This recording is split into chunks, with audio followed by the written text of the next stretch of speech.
Dakilang Diyos, aming Ama na nasa langit, Diyos na makapangyarihan sa lahat, na milikha ng langit at ng lupa.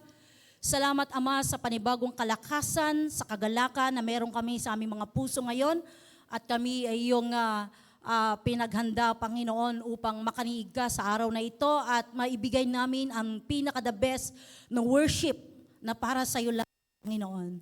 Amay, niling namin na samahan mo kami sa mga oras na ito, gabayan niyo po kami at patuloy na bisitahin mo ang bawat isa narito sa mga oras na ito. Hayaan mo nga ikaw ang makita, mahayag sa aming kalagitnaan, ang karangalan at kalulatan ay para lamang sa iyo.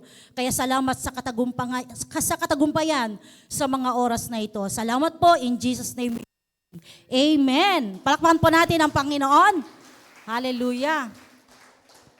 So, Happy New Year. Happy New Year, everyone. Amen. So, tayo po ay dumako sa ating topic sa pagpapatuloy po ng natin ngayon, other names given to the church. Amen. At ang number 1, sabi, we are the temple of Jesus Christ. So, templo tayo ng ating Panginoon. Yun ang una. Pangalawa, we are family of Jesus Christ. Amen? Tayo pamilya ng ating Panginoon? Amen. Pangatlo, we are the body of Jesus Christ. Amen. Kasama tayo sa katawan ng ating Panginoon. Pang-apat, we are the bride of Christ. O, di ba? Ang sarap pong pakinggan na tayo po ay bride ni Jesus Christ. Amen? At ang panglima, we are the army of Christ. Amen? Tayo po ba ay army ng ating Panginoon? Amen. Kaya tayo tinawag na church kasi tayo po ay napapabilang sa army ng ating Panginoon. Amen? Kaya tayo wala sa atin yung lulugo-lugo. Walang lulugo-lugo ngayong araw na ito. Amen? Lahat ay masigla at aawit sa ating Panginoon. Kaya tayo narito. Hallelujah. Number 6, sabi do, we are the vineyard. Amen? Ang ating Panginoon, nakakabit tayo sa ating Panginoon. Amen. Kung hiwalay tayo sa Lord, wala tayo. Amen. Wala tayo ngayon. Amen po. Ang pang-7, we are holy nation. So, tinawag tayo ng Panginoon dahil tayo ay kanyang pinabanal ng Diyos. Amen. At ayong ating topic ngayon, eto na, napakaganda po. We are holy priesthood, or sa ibang salin sabi niya, we are royal priesthood. So dito nakita ko po mga kapatid, doble ang calling natin sa sa lagay na ito. Tayo po ay kabilang sa kaharian ng Diyos. Kapag sinabing kabilang sa kaharian ng Diyos, meron tayong tinatawag na hari. Amen? Sino ang hari natin, mga kapatid? Si Jesus Christ. We belong to the kingdom of Jesus Christ. Kaya tamang-tama po na nandito tayo dahil kabilang tayo sa kingdom ng ating Panginoon. Ang mga bagay na maka-spiritual, yun yung ginagawa natin. Nandito tayo para tayo po ay magbigay ng papuri sa hari ng mga hari. Amen? Sa Diyos ng mga Diyos. Dahil ang nais ng Panginoon ay talagang unahin natin ang Panginoon. Sabi nga ng Lord, di ba? Ang sabi niya, seek first the kingdom of God. Amen? And His righteousness, and all these things shall be added unto you. Amen? Inuuna natin ngayon ang hari dahil tayo ay tinawag niyang royal or holy priesthood. Pag sinabi natin tayo po ay maharlika, ibig sabihin, meron tayong dugong bugaw. Tayo ay kabilang, ang dugo natin ay napapabilang sa kaharian ng ating Panginoon.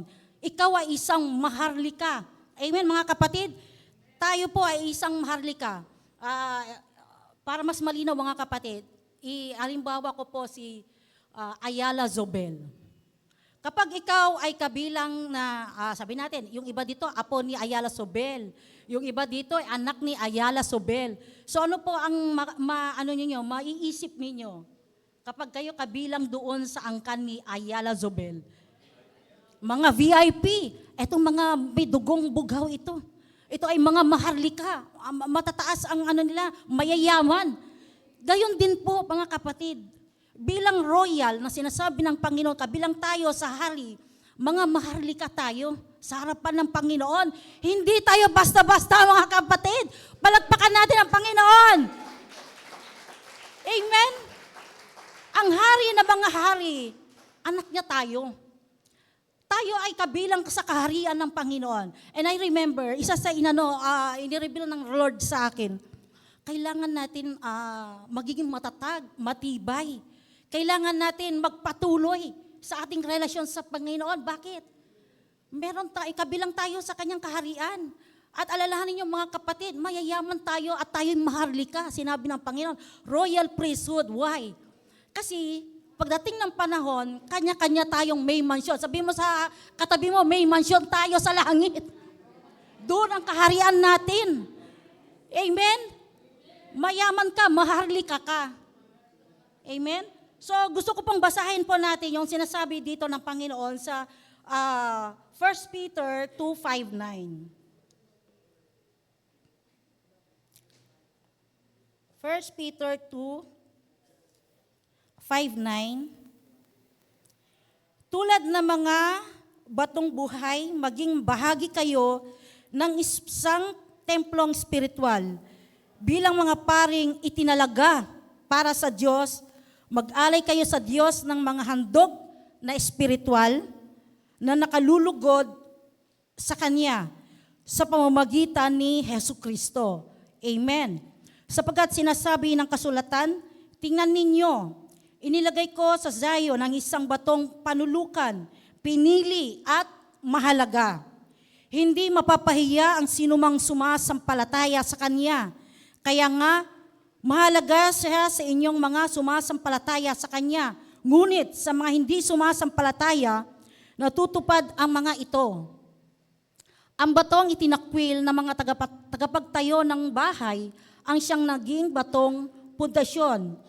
Ito ang batong katitisura ng mga tao, batong ikakadapa nila. Natisod sila sapagkat hindi sila sumunod sa salita ng Diyos. Ganoon ang nakatakda para sa kanila. Ngunit kayo ay isang lahing pinili, mga maharlikang pari, isang bansang hinirang, bayang pag-aari ng Diyos, pinili upang magpahayag ng mga kahangahangang ginawa niya. Siya ang tumawag sa inyo mula sa kadiliman patungo sa kanyang kahangahangang kaliwanagan. So sabi nga po dito mga kapatid, tayo po ay talagang tinawag ng Panginoon bilang church na templong espiritual. Kaya nga po mga kapatid, sabi nga ang mga bagay na spiritual ay mga nakakaunawa lamang, yung mga anak ng Diyos. Amen? Tayo yun mga kapatid. So, sabi bilang maharlika, at yung pangalawa, sabi niya doon, royal priesthood, yung pagkapari, yung maharlikang pari. So, naalala ko po yung sa Old Testament, mga kapatid, di ba? Yung mga pari, sila yung nagre-represent, yung nag-aalay ng mga handog sa Panginoon, di ba? Yung sa tribe ng Israel, di ba? Yung mga pari, sila po yung naghahandog sa Diyos para sa lahat. Amen? Kaya nga po yung mga pari noon, di ba? Dala-dala nila yung ng 12 tribes of Israel, yung pinili nga po ng Panginoon. Pero dahil po tayo pa itinawag ni Lord na adopted, di ba? Tayo po yung mga hentil, pero inadapt na po tayo ng Panginoon. So hindi lamang sa mga Israel, yung pagiging royal priesthood, kundi tayo man din. Kasi kung tutuusin, yung kalagayan natin ngayon is mas maganda na. Amen. Bakit? Kasi tayo ngayon, yung access natin sa Lord is direkta na. Amen po mga kapatid?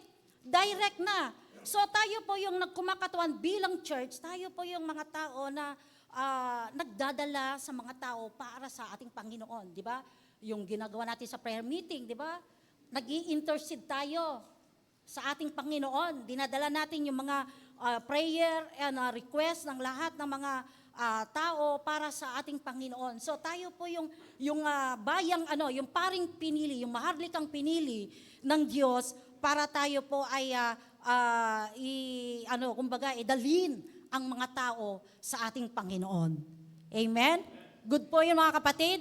Yun po yung ginugusto ng Panginoon sa ating lahat na bilang sabi nga bilang pinili, bilang pari ng ating pangharlikang pari ng ating Panginoon, tayo po yung way na talagang ibahagi ang lahat ng mga kabutihan ng Panginoon para sila po ay makalapit din po sa ating Panginoon. Amen? So tayo po yung tinatawag na church na spiritual temple. We are the temple of the Holy Spirit. Amen? Yun po yung sinasabi doon. At yung pangalawa, di doon sa key, sabi niya, bilang mga paring nagtatalaga sa Diyos. Amen? Nakatalaga sa Diyos. So lahat tayo dito, nakatalaga na ang ating buhay sa Diyos. Amen? Narito tayo, dahil alam natin mga kapatid, tayo po ay nakatalaga sa ating Panginoon. Amen? So yun po yung gawain ng church. Tayo po mga kapatid, ang buhay natin ay hindi na sa mundo. Ang buhay natin ay hindi na natin sinasayang para lang, kumbaga, masayang lang o magamit ng kaaway, ng dyablo. Amen? Tayo po ay nakatalaga, nakaseparate tayo. Tayo po ay pinabanal ng Panginoon para tayo po ay nakatalaga para sa ating Panginoon. Amen? Palakpakan po natin ang Panginoon. At yung pangatlo, mga kapatid, na nakita ko sa verse na ito, sa pagiging church as a royal priesthood, mag-aalay sa Diyos ng mga handog na espiritual na makakatulong sa Kanya, na nakalulugod sa Kanya sa pamamagitan ng ating Panginoong Hesukristo. So, ano po ang naisang Lord ngayong umaga, di ba? Mag-aalay tayo ng handog sa ating Panginoon. Anong klaseng handog, mga kapatid, ang dala-dala natin ngayon? Alalahanin natin, tayo ay nasa kaharian ng ating Panginoon. Maghandog tayo ng buhay na nakakalulugod sa ating Panginoon. Kaya nga mga kapatid, bago pa lang na dumating ang ganitong pagtitipon at gawain, dapat ready ka na at excited ka na kung ano ang gagawin ng Diyos sa buhay natin. Amen? Magkakaroon tayo ng kauhawan na makaniig ang Diyos ngayong umaga. Bakit? Nabibilang ka sa kaharian ng Panginoon. Ikaw ay maharlika. Maharlikang pari na nakatalaga sa ating Panginoon. Amen? Amen. So yun po yung dahilan. Hindi lang tayo nandirito para magkita-kita. Hindi lang tayo nandirito para magkakumustahan. Mayroong higit na dahilan. At yun yung tayo po ay involved as a church na tayo po ay para sa hari ng mga hari. Amen? Gusto ng Lord na makita tayong lahat ngayon na handang magpuri. Hallelujah! Praise the Lord!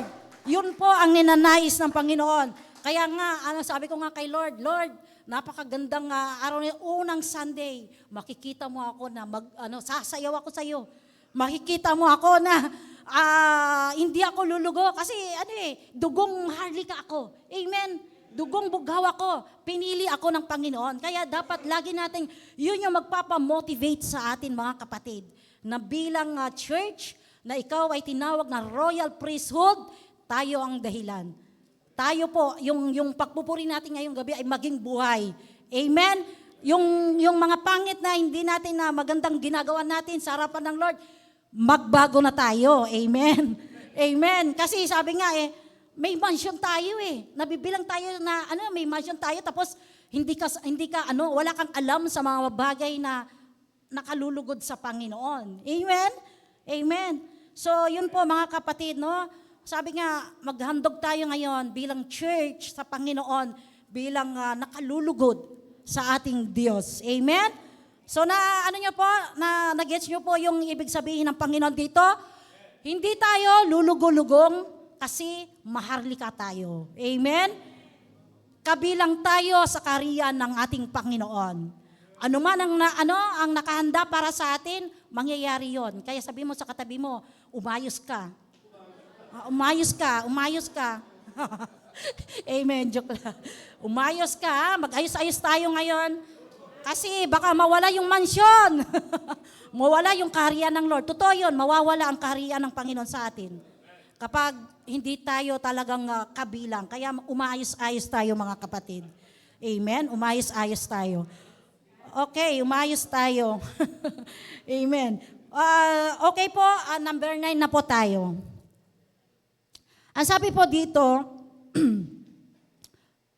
we are church as a chosen generation. Amen. Itaas ang kamay ang chosen generation dito. Amen. Kapag sinabing chosen generation, ikaw ay pinili talaga ng Diyos. Amen. Sinong nag-aakala na sa dami-dami ng tao sa buong mundo ay pinili ka ng Diyos, nandito ka.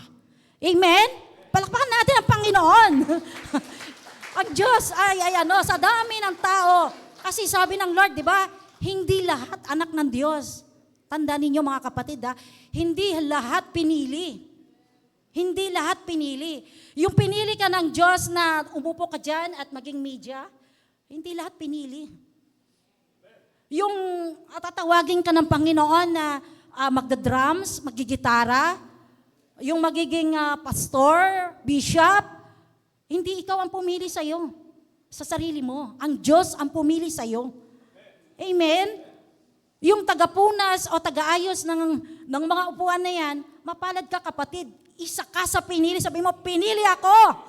Amen. Amen. Parang hindi yata kayo naniniwala. Isa pa, isang tanong. Kayo ba ay pinili ng Diyos kaya kayo narito? Amen. Amen. Pinili ka ng Panginoon. Amen. At ang sabi ng Lord, sabi nyo, sa 1 Peter 2:9, ngunit kayo ay isang lahing pinili. Amen. Mga maharlikang pari, isang bansang hinirang bayang pag-aari ng Diyos. Pinili upang magpahayag ng mga kahangahangang ginawa niya. Siya ang tumawag sa inyo mula sa kadiliman patungo sa kanyang kahangahangang kaliwanagan. Amen. So, yun po yung tanong ko kanina, kayo ba ay pinili ng Diyos kaya nandito kayo? Amen? Amen. Pinili tayo ng Panginoon as a church. Amen? As a church, narito tayo dahil pinili tayo ng Panginoon. So, ang sabi po dito, nakita ko po dito, sabi niya, we as a church demonstrating God's glory to the world. So tayo po yung nagiging demonstration ng pagmamahal ng Diyos, ng pag-ibig ng Diyos. Amen, sa buong mundo. Kaya tayo po ay tinawag na church, pinili ng Panginoon. Hindi lang pinili ng Diyos ang Israel. Amen. Kanina ko pa sinasabi mga kapatid, tayo po ay adopted. Yung sinabi po ng Panginoon sa kanyang salita, we are sons and daughters of God. We are adopted sons of God. So hindi lamang po nakabaloob sa mga lahing pinili ng Diyos. Alam na po natin yun, ang bansang Israel, kundi maging ang mga hentil sa panahon ngayon, lahat ng kumikilala sa Panginoon ay kanyang mga adopted sons of God. Amen? At kabilang tayo sa tinatawag na chosen generation. Amen? At kapag sinabi nating chosen generation, we are belonging to someone. So we are belonging to someone. To whom? Amen. Kanino? Kay Jesus Christ. Amen. Ulitin ko ulit, we belong to the kingdom of Jesus Christ. Amen. So pinili tayo ng Panginoon dahil tayo po ang, sabi nga, tayo po ay napapabilang sa ating Panginoong Hesukristo. Amen? We are, sabi nga, someone's property. So, kanino daw tayo property? Kay Jesus. Amen? So, hindi tayo pagmamayari ng kahit na sino. Hindi pagmamayari ng mundo. Lalong hindi pagmamayari ni Satanas. Amen? Walang ibang magmamayari sa ating lahat, mga kapatid, kundi ang ating Panginoon. Amen? Ang ganda po ng ating kalagayan ngayon. Pinili tayo ng Diyos. So, kung meron mga magmamayari sa atin, doon na tayo sa Panginoon. Amen? Walang sino mga, sabi nga mag-slave sa atin, ni ang kasalanan, ni ang demonyo, ni ang mundo, walang ibang magmamay-ari lang sa atin dahil pinili tayo ng Diyos, ang Panginoong Hesukristo lamang. Amen? Ang Panginoong, palakpakan po natin ang Panginoon. Ang sabi pa dito sa ko po ay, we Christian or believers are people who belongs to God. Amen? So, I belong, sabi ba, di ba? Yung kanta, di ba? Kanino daw tayo belong? I belong to you, di ba? Kay Lord lang tayo. Amen? Wala nang iba. Amen? So, it's my prayer na lahat tayong nandirito, mga kapatid, ay kay Jesus Christ lang. Amen? Nasa ating Panginoon lang. Because we are chosen one. We are chosen one. Kung ano ang meron sa ating Panginoon, yun din ang meron sa atin. Amen? So bakit, kanino ka pa pagmamahal? Kanino mo pa ilalagak ang buhay mo? Saan mo pa ibibigay ang iyong pananampalataya? Amen? Sa Panginoon na tayo, sa nagmamay-ari sa atin. Amen? We are chosen one. Pangatlong key dito, God's own possession. Imagine, tayo po ay pag-aari talaga ng ating Panginoon. So, yung buhay natin na ito, hindi na yan sa atin. So, saan natin gagamitin yan? Para magbigay ng kalulatian sa ating Panginoon. Amen? Itotodo na natin, mga kapatid. Kaya ngayong araw na ito, itodo na natin kasi sabi mo sa sarili mo, I am chosen one. Amen? Ako ay pag-aari ng Panginoon. Sige po, palakpan po natin ang Panginoon. Palakpakan po natin ang si Lord. Hallelujah. We are God's own possession. Pang-apat po, mga kapatid, sabi po rito, God's own special people. Amen. Special tayo sa Panginoon. Amen. Tingnan mo yung katabi mo. Huwag mong huwag mong away-away yan kasi special sa Diyos yan. Mamahalin mo lang yan. Mamahalin mo lang yan. Bakit? Kasi special yan eh. Lahat tayo special sa Panginoon. Special. Sabi mo, special ka sa Panginoon.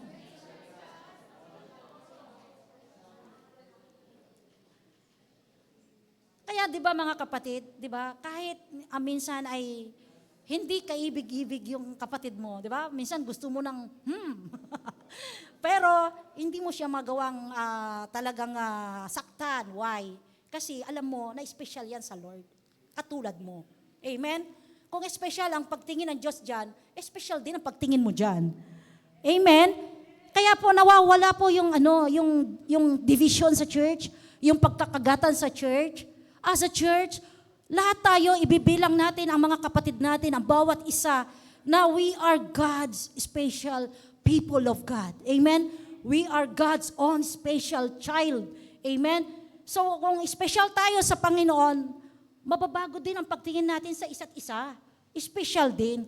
Kaya naalala ko yung sabi ni Nanay Emmy, sabi niya, hindi mo kayang saktan ng kapatid mo kasi you all love. Sabi, may utang kang pag-ibig dyan. Amen? May utang kang pag-ibig dyan. Kasi ang Panginoon, kapag sinabi niyang mahal tayo, mahal talaga tayo ng Lord. Amen? Kahit hindi ka tapat, sabi niya, tapat ako.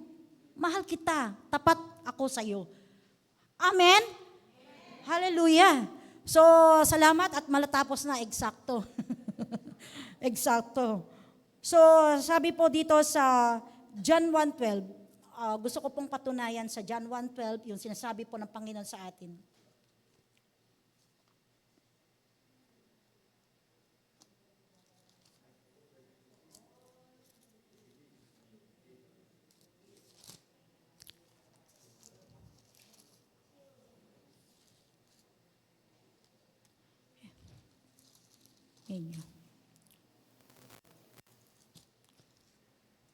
Amen.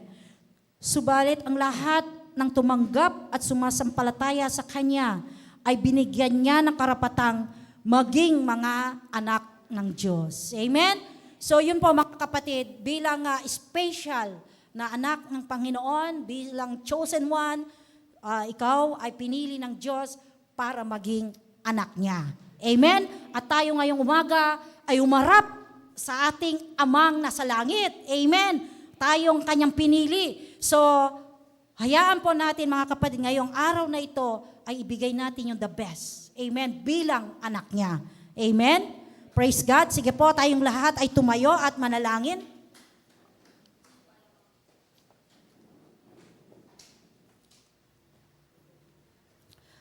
Dakilang Diyos, Ama, maraming salamat sa iyong pagkilos sa aming kalagitnaan. Salamat sa iyong presensya. Salamat sa iyong mga salita na nagbigay ng encouragement upang kami bilang mga anak mo as yung church mo ay patuloy na pinili mo, Panginoon, para magbigay ng karangalan at kaluwalhatian ngayong umaga. Salamat po sa iyong pagsama sa amin. Salamat po sa katagumpayan. In Jesus' name, Amen.